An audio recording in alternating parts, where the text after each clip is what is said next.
Welcome to Study Time, a televised home learning program produced by Rwanda Education Board.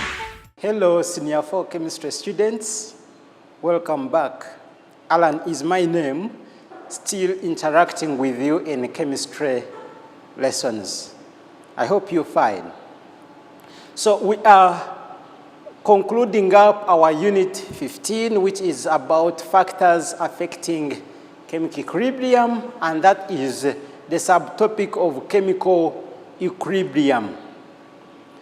So, as usual, I always highlight what we are to look at and the key terms and objectives. So, this lesson, it is lesson 4, and we are going to look at industrial application of the factors affecting chemical equilibrium, with much emphasis on the factors that affect ammonia production, and that is change in temperature and change in pressure. So we are going to be looking at how changing in temperature and pressure affect the yield of ammonia in the Haber process. That is ammonia production in industries. So again, our key terms remain equilibrium composition or mixture, equilibrium position, and the shifting to left or right. Left if the reactants outweigh the products. Left for reactants and right for products. So our key objectives are: 1, to interpret correctly the different graphs and identify the possible conditions, what we call theoretical conditions for production of ammonia. In other words, we use the knowledge we've already covered to predict what would happen if you increase temperature or pressure in relation to ammonia production in industries. So then after we've predicted and identified the possible theoretical conditions, then we can go on and relate those theoretical conditions and the actual conditions that are applicable when they are producing ammonia on a large scale. So those are the two objectives we shall look at. So much more of today's lesson will be on industrial versus classroom or versus room discussion. What happens when you discuss and what happens when you go directly into the industries and find out the conditions. So a quick recap of what we looked at, the factors that we shall be looking at. We looked at the effect of changing temperature, whereby whenever you're having an equation or whenever you're having a reaction, then you must take note of the temperature. How will it affect? By looking at the enthalpy change for that reaction. In this case, this is exothermic and backward is endothermic. So when you increase temperature, you will favor the backward, which is in the direction of endothermic section. In other words, increased temperature favor endothermic reaction. Changes in pressure. Increased pressure, you will favor the reaction which involves fewer gas molecules, because when you increase pressure, you reduce the volume. So the equilibrium shifts to counteract the decrease in volume, and that involves decrease in the number of moles, applying Boyle's law and Avogadro's law. Then the other factors we looked at is the concentration. Of course, this depends on whether you're reducing or increasing the amounts at equilibrium. Then the addition of inert gas, as we said, the inert gas does not take part in the reaction, but what it does, it changes the volume of the equilibrium mixture. And as such, it shifts the equilibrium to a side with higher number of moles or higher volume.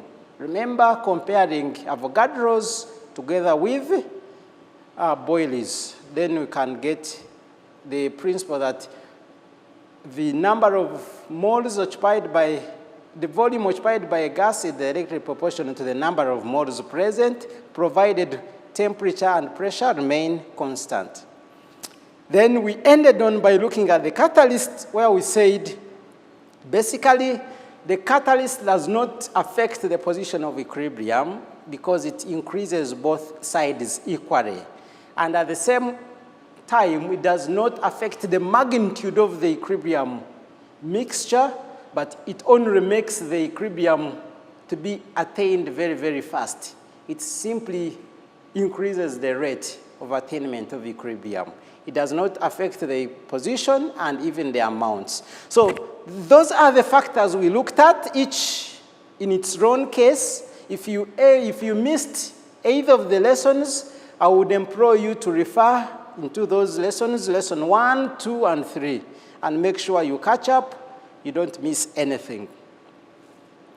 All right, go with me on today's lesson, industrial application of equilibrium factors. And specifically, we're going to be looking at large-scale production of ammonia in the Haber process.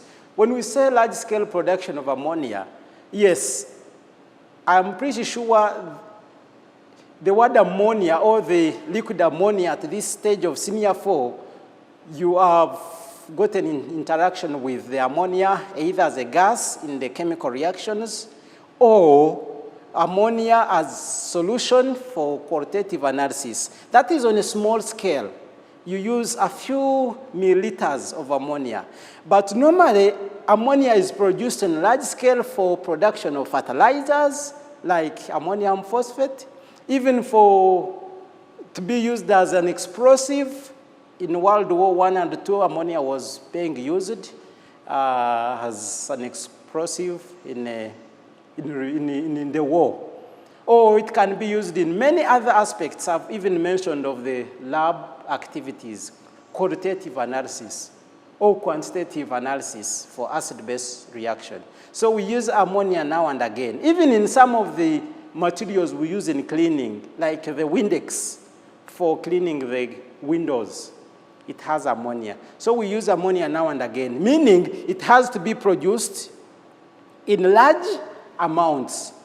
And as we've been looking at, we notice that we are using a lot of nitrogen plus hydrogen giving ammonia. We've been using that equation. So now we are going to see what happens when it comes to industrial application of those factors of temperature and pressure. Let's get started. Right, this is our ammonia equation, and the raw materials are basically nitrogen, as you see, and hydrogen. We normally get nitrogen from air and hydrogen from natural gas. In Rwanda here, you know we have natural gas, basically methane in Lake Kivu. So if you wanted to produce hydrogen, you would opt for that methane gas and Lake Kivu, you would get your hydrogen. We are surrounded by air. The air we breathe in or what? In this environment, we have air. So in air, we have nitrogen. Mix nitrogen and hydrogen, then you'll get your ammonia. It requires a ratio of 1 to 3, 1 for nitrogen and 3 for hydrogen. Under different conditions, then you will get different amounts of ammonia. These conditions are basically within industries, and that is temperature between 400 to 450, pressure of 200 atmospheres, and the presence of a catalyst. You see, we are bringing in pressure, we are bringing in temperature, and a catalyst. So the main part of today's lesson is to see how are these factors, if you change them, how will they affect the yield of ammonia. Before I go, there is something I want you to notice. Unreacted gases are recycled. This point, we shall refer it to when we reach in industry. I want you to take notice of that. There is recycling, meaning they do not throw away what has not been used. Now, let's bring in our factors. I want us to take some time and interpret this graph. You have all the time you need. I'm giving you a minute. I want you to take a close look. Remember, mixing nitrogen and hydrogen to produce ammonia is ectothermic. It releases out heat. And the composition of nitrogen, of ammonia to nitrogen and hydrogen, or what we would call dissociation, is endothermic. It requires heat. So now, we are having percentage yield of ammonia related to increase in temperature as pressure is altered. You see the curves. Here we have pressures changing, increase in temperature, and increase in the percentage yield of ammonia. Pressure 10 atmospheres, 100 up to 1,000 atmospheres. So, with a minute, where do we have the highest yield of ammonia? What are the possible conditions where we have the highest yield of ammonia? In that case, I will just simply call them the experimentally expected or the theoretical, not in industries. So, in this case, where do we have the highest yield of ammonia? Take a close look at that graph, interpret it. Different conditions, but they all geared to the yield of ammonia. Let's do it together. Let's start with when you have temperature of 200 and at lower pressure, which is 10 atmospheres. What do you notice? Why is the yield? You notice it starts at 50%, but decreases as you maintain pressure and you increase temperature. The yield decreases. So let's move to 300 atmospheres pressure. Maintain it, but change temperature. You notice it is starting at around 90% yield at 200, but it reduces as temperature increases. And as you notice, we have highest yield at temperature of 200, almost 100, with high pressure. So if we can quickly write out our pressure and temperature conditions, high yield will occur at low temperature, which is about 200. This agrees with this reaction. It is ectothermic, meaning it occurs at lower temperature. Increased temperature, you favor backward. Point second. Pressure. We are starting with 4 moles. We are going to 2. Volume is decreasing, so indicating this forward reaction is favored by high pressure since you're compressing. So you notice even what is happening.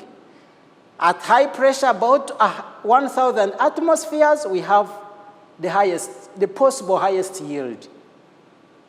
So we'll call these theoretical, because take note, what are the conditions for production of ammonia in industries? This is the industrial conditions. What are they? About 400 degrees Celsius temperature and about 200 atmospheres pressure. And what is the possible yield? If we extrapolate, it's about 40% yield. Now, I pose a question. Why are industrial conditions around 400 degrees Celsius and 200 atmospheres pressure and not these conditions where we have the highest yield? Why do they opt for these conditions with lower yield and not at conditions that can give us the highest yield? Yes. Now, this is the balance I want us to go through. I want you to understand clearly. This is the balance we are looking at. Theoretically, we've seen that the yield is this way. But in industries, these are the actual conditions. Why? Can we discuss that? I hope you have a thought. So if you are already thinking something, you can share it or discuss it with a friend you're having. Then we continue. Let's now converge and find out what is expected. So this is our theoretical conditions, or what we expect. But these conditions have some disadvantages, what we call drawbacks. So what are those drawbacks? First, you need to notice that at low temperature, where you expect high yield, the reaction is very, very slow, because the molecules do not have enough activation energy. What is activation energy? The minimum amount of energy required for to be possessed by molecules for them to convert from reactants to products. And this goes in with the kinetic energy. Let me use this analogy. Normally in cold conditions, when it is raining, for instance, outside, we tend to remain inside. We cover ourselves with jackets and remain inside doing some simple work inside the house. But if it isn't raining, then we would prefer to go outside and be active. Play soccer, visit friends, be active, be lively outside. You notice the point.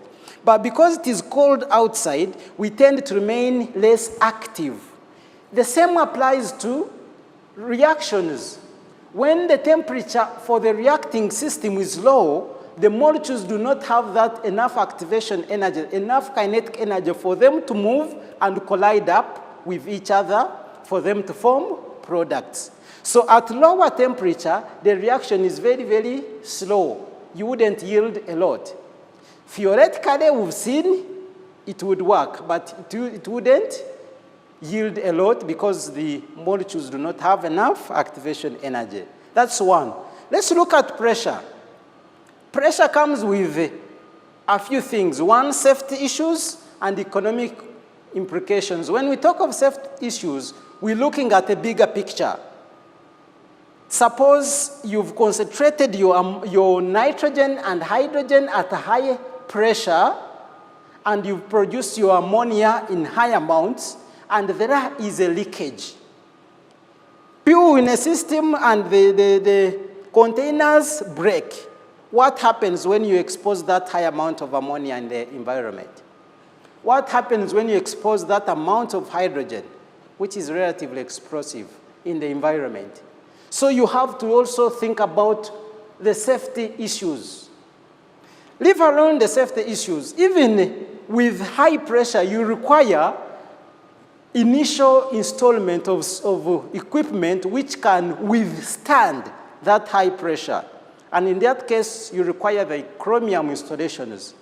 So, and the chromium as a metal is expensive. So meaning, for you to carry out the production of ammonia, you would have to incur a lot of expenses in installments when you're installing the component, and in some time it may not come out. So from a business point of view, you find doing heavy installations would not be the best way. So you look at the leakages, which would be very detrimental, and the expensive part of installations. So what is the way forward?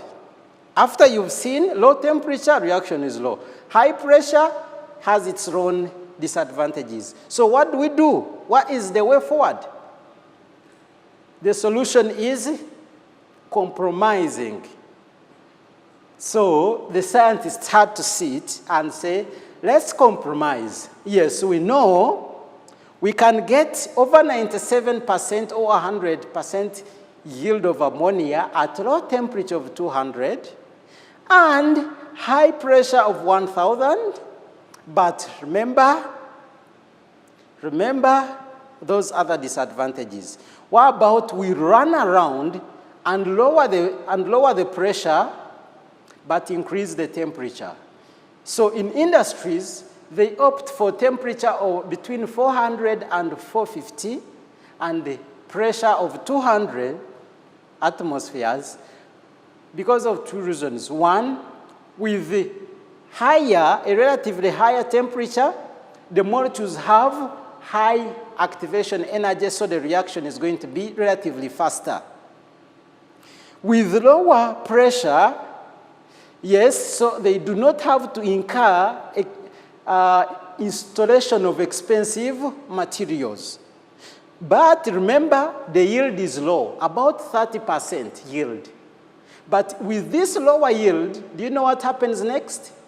You will get your 30% smaller yield, but it occurs at a faster, it occurs in short time, meaning you will be getting your 30% in short time, 30% in short time. If you add overall, then you get a relatively higher yield than waiting for the reaction to be slower for you to yield 100%. In other words, you're getting small yield, but in short time. So if you're using a whole day, you'll get more than what one would have waited to get 100%, but after like 2 days. That is a compromise. That is a compromise. And remember, due to lower pressure, we expect some nitrogen and hydrogen to remain unreacted. Because the pressure is low, they are not compressed high. So that's why the unreacted gas molecules are recycled. Remember, I started on by telling you that point, recycling. So as you compress with low pressure, gases remain unreacted, they are corrected and brought in back. So you continuously recycle your nitrogen and hydrogen, meaning you're not incurring extra costs in producing more of the hydrogen and nitrogen as raw materials. So you see, this is about the balance, which I want to tell you. Doing science does not mean you're outside of economics or you're outside of entrepreneurship skills. They have to work together.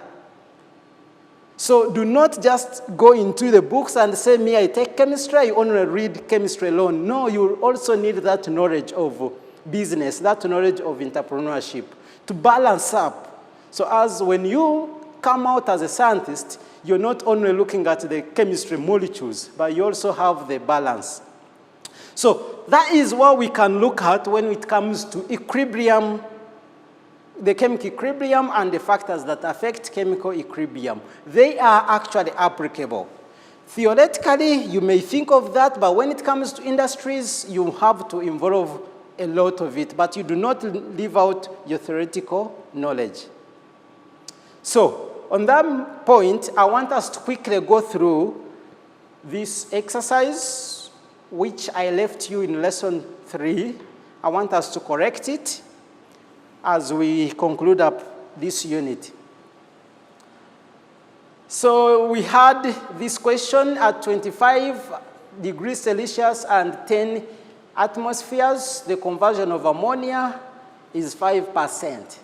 We are to predict, explaining our reasoning, what would happen if the percentage, what would happen to the percentage conversion if pressure is increased while we maintain temperature constant, if temperature is increased while we maintain pressure constant, and you add a catalyst ion, what would happen? I believe you are tempted, but let's go through it for you to completely understand how to respond to these questions. Let's get started with part A. Let's get started with part A. This is asking predict, then explain, indicating it is a two-part question. You have to first state your prediction, then give the explanation. In marking, we always consider those cases. Do not miss a mark for predicting, and do not miss a mark for reasoning. So this is what is expected. When you're dealing with pressure, of course, you have to look at the equation. Left side, or the reactant, it is in higher volume than the product. So increase pressure, you will favor the forward. So the yield will be greater than 5. Why am I specifically saying 5? Because this is at the conditions we're having, and we are changing this condition. So your response has to be in terms of this equilibrium mixture which we are having. So it will be greater than 5. Reason is simple. Increase pressure, you reduce volume, so you disrupt the equilibrium.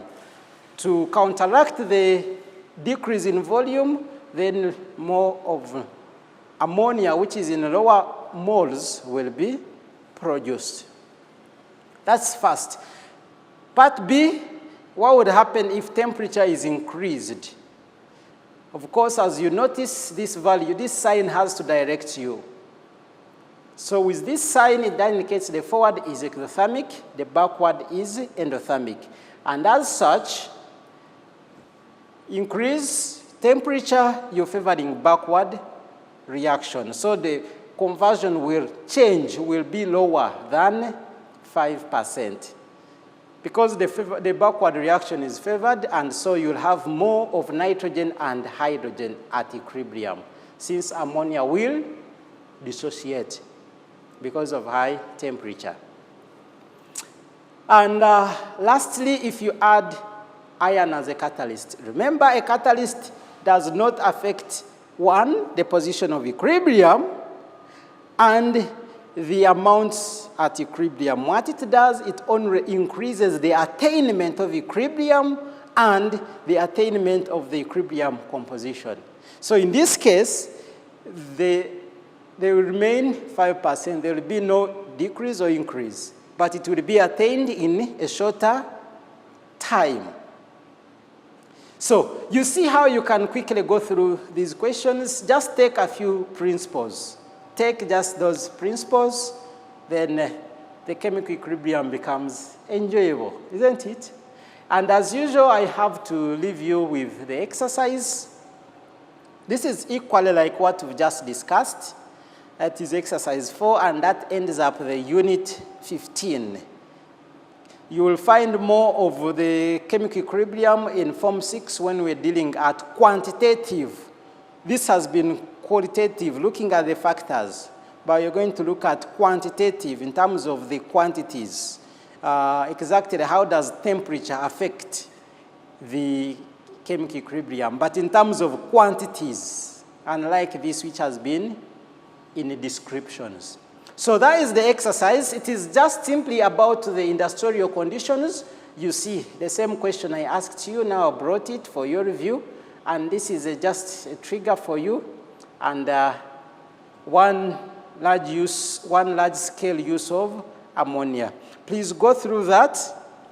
Include the signs in here, please, including the signs there. It's supposed to be reversible signs. Thank you for taking part in the lesson, and thank you for being part of this unit. I'm glad that I still interact with you. I hope to see you in the next unit. Please stay safe. Alan is my name. Bye.